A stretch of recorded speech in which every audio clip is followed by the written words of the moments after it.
de la Loire, une fête pas comme les autres a lieu sur la place Anatole-France. La fête des citoyens sans droit. Une première du genre, organisée par les citoyens sans papier de Tours et ceux qui luttent avec eux au quotidien pour le respect de leurs droits. En premier, le droit de tout être humain de vivre dans la dignité.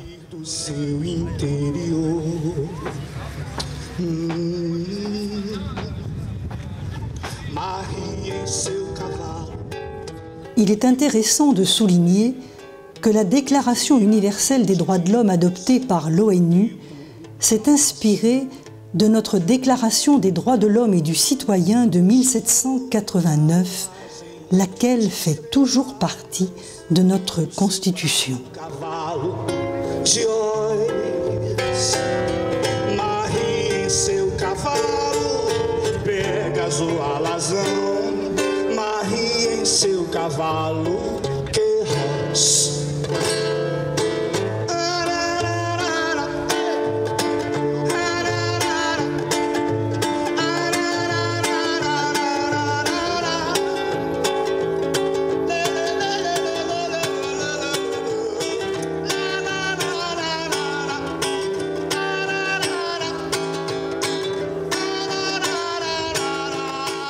On les appelle les sans-papiers.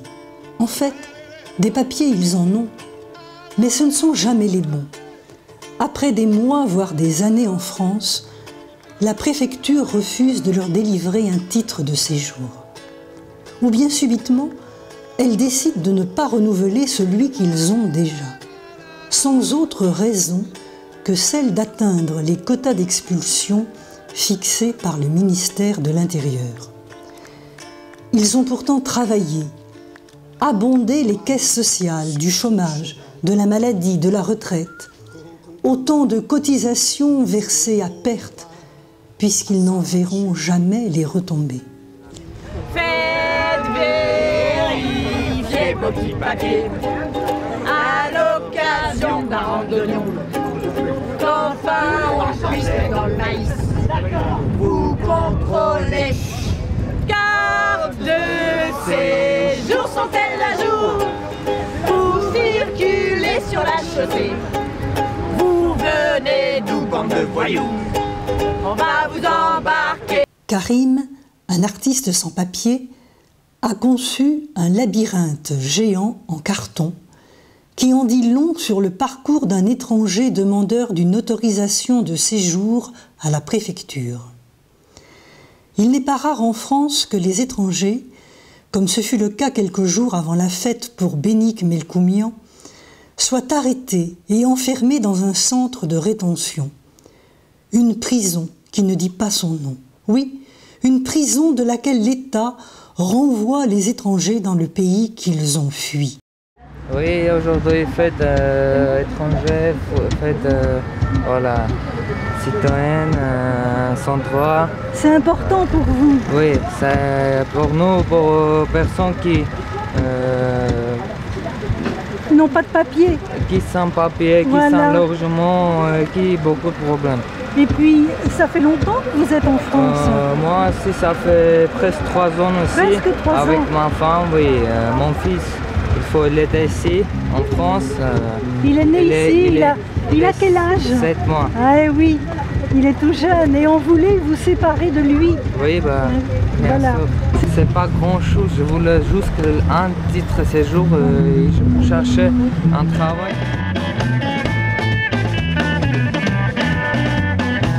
Pour que nous marchions sur un fil dans le sillage ferme d'un visage d'argile, le célébrer en messe.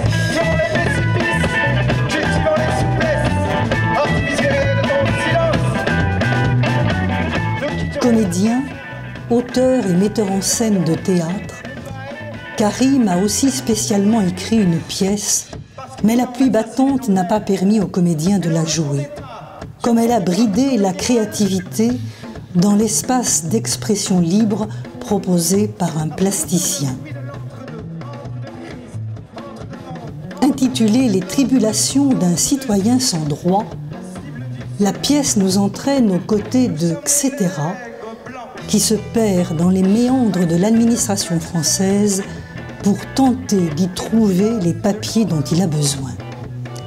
Comme on fouille dans des poubelles, celles dont on dira dans plusieurs années qu'elles appartiennent à l'histoire sombre de notre pays.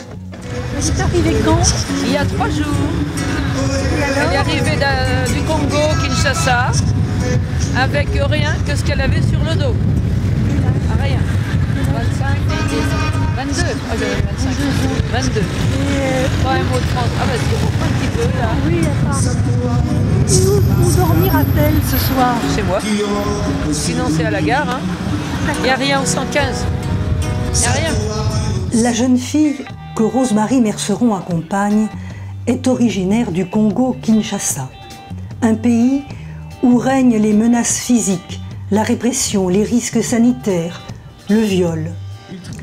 Elle est âgée de 22 ans et n'a aucun endroit pour dormir la nuit. Et pourtant, le Code de l'action sociale et des familles impose à l'État, représenté dans le département par le préfet, de ne pas laisser à la rue quiconque se trouve en état de détresse. Mais tout ça encore, c'est sur le papier seulement. Ces gens-là, vous savez, ils ne crient pas sur les toits, qui sont sans papier. D'abord, ils ont peur. Ils ont toujours, il y a une appréhension, il y a une peur.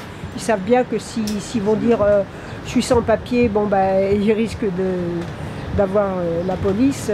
Voilà, donc c'est toujours du bouche à oreille. Et puis avec un certain sentiment de honte aussi, parce que pour eux, c'est honteux d'être sans papier. Ils ne vivent pas, ils ne sont pas décontractés, hein, ils sont repliés sur eux-mêmes, ils sont avec le stress, avec le...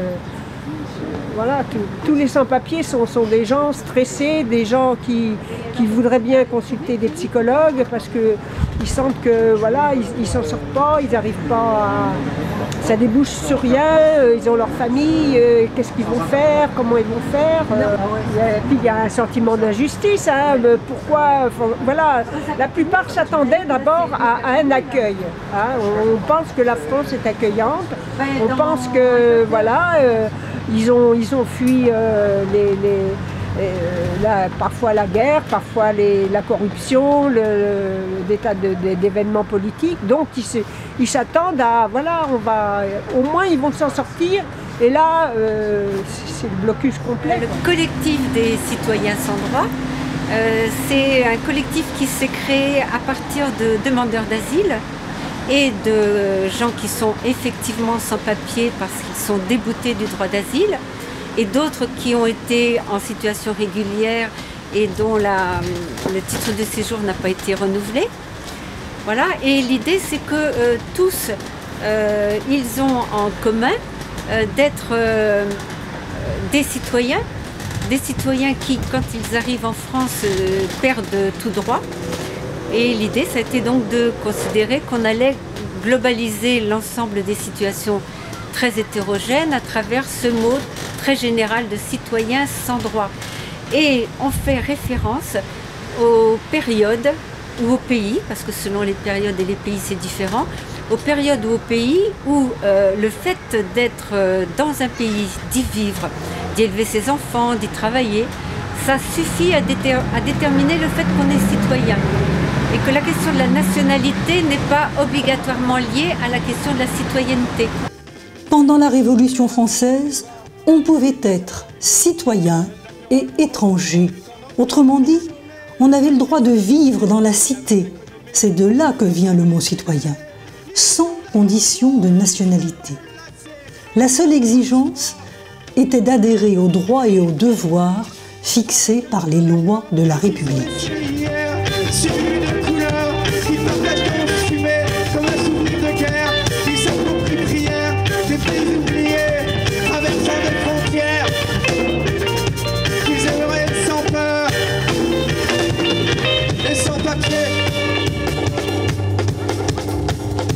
Sans peur et sans papier, sans peur et sans papier, sans peur et sans papier, sans peur et sans papier, sans peur et sans papier, sans peur et sans papier. L'espace au niveau européen, on a laissé mourir des gens à Lampedusa. Ce qu'Europe Écologie propose, c'est d'arrêter la politique des centres fermés et de justement mettre des moyens pour accueillir dignement les gens, puisqu'on est quand même un continent où on a des normes sociales, des normes environnementales, des droits fondamentaux. Il est grand temps que, en plus de promouvoir ce modèle, puisqu'on a quand même l'habitude de le faire, et ben on l'applique à nous-mêmes et on respecte les gens qu'on accueille sur le territoire. Côté européen, les politiques d'austérité et de maîtrise budgétaire sont plus importantes que les questions des droits. Oui. Nous, c'est pas du tout notre approche. On pense que la question de l'équilibre budgétaire est une question importante, mais que ça ne doit pas être l'alpha et l'oméga des politiques, et que la question des droits doit être autant prise en considération par Bruxelles, qui doit aussi imposer à l'État français de transcrire ce type de directive. Qu'est-ce que vont être les 30, les 50 années à venir? On est en train de mourir de vieillissement dans l'Europe. Et on se met des frontières. Écoutez, quand vous regardez la carte de l'Europe, vous voyez le nombre de centres de rétention. J'appelle ça, moi, des camps de concentration avec ma mémoire de vieux. Hein. Voilà, vous voyez la carte de l'Europe. Mais c'est partout qu'il y en a. Il y en a 250 en Europe. Et avec l'extérieur, je crois que c'est 450. C'est une honte. Pourquoi faire? Pour empêcher des jeunes de venir nous aider à survivre dans 30 ans. Mais c'est une connerie. C'est une connerie fondamentale.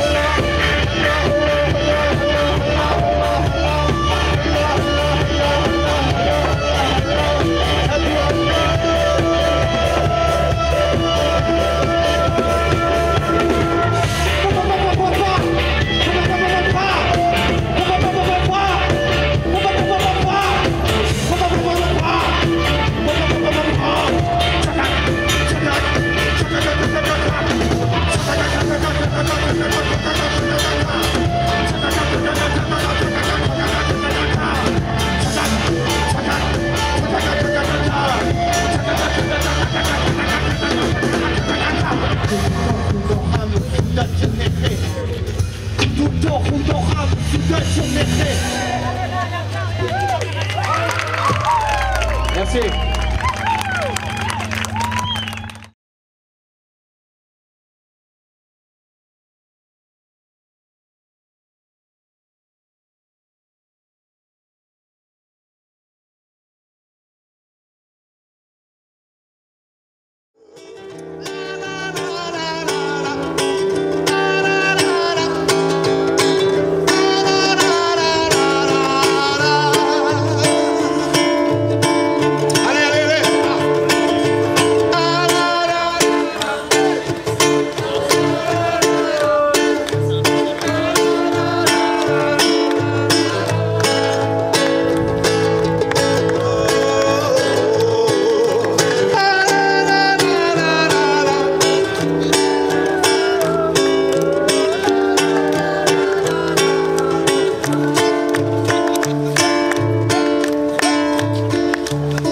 Marie sur son cheval, courant contre le temps, et c'est des